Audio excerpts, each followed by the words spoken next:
4 a.m. And the big test is in 8 hours, followed by a piano recital. You've been studying and playing for days, but you still don't feel ready for either. So what can you do? Well, you can drink another cup of coffee and spend the next few hours cramming and practicing. But believe it or not, you might be better off closing the books, putting away the music, and going to sleep.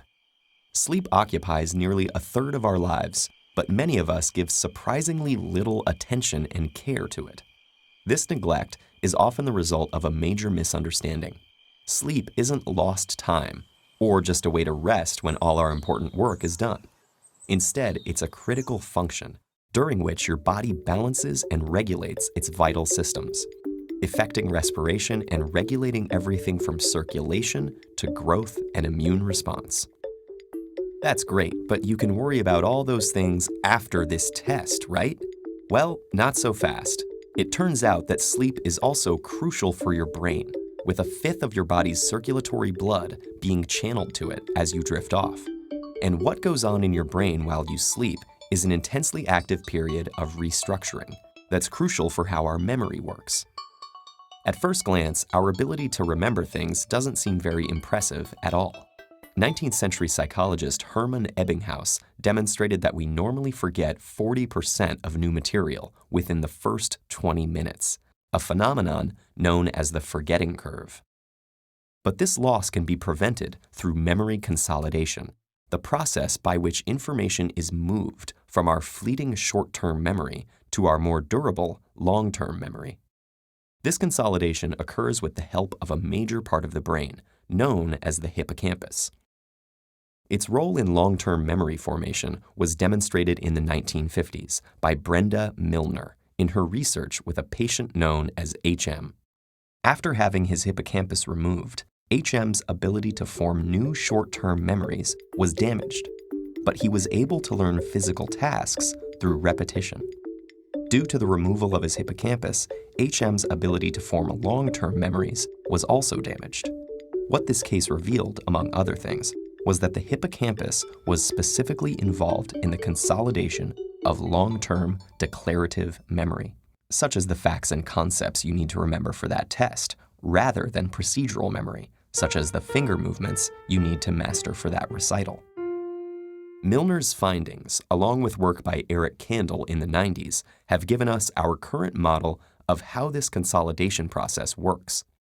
Sensory data is initially transcribed and temporarily recorded in the neurons as short-term memory. From there, it travels to the hippocampus, which strengthens and enhances the neurons in that cortical area. Thanks to the phenomenon of neuroplasticity, new synaptic buds are formed, allowing new connections between neurons and strengthening the neural network where the information will be returned as long-term memory. So why do we remember some things and not others? Well, there are a few ways to influence the extent and effectiveness of memory retention. For example, memories that are formed in times of heightened feeling or even stress will be better recorded due to the hippocampus's link with emotion. But one of the major factors contributing to memory consolidation is, you guessed it, a good night's sleep. Sleep is composed of 4 stages, the deepest of which are known as slow-wave sleep and rapid eye movement. EEG machines monitoring people during these stages have shown electrical impulses moving between the brainstem, hippocampus, thalamus, and cortex, which serve as relay stations of memory formation. And the different stages of sleep have been shown to help consolidate different types of memories. During the non-REM slow-wave sleep, declarative memory is encoded into a temporary store in the anterior part of the hippocampus.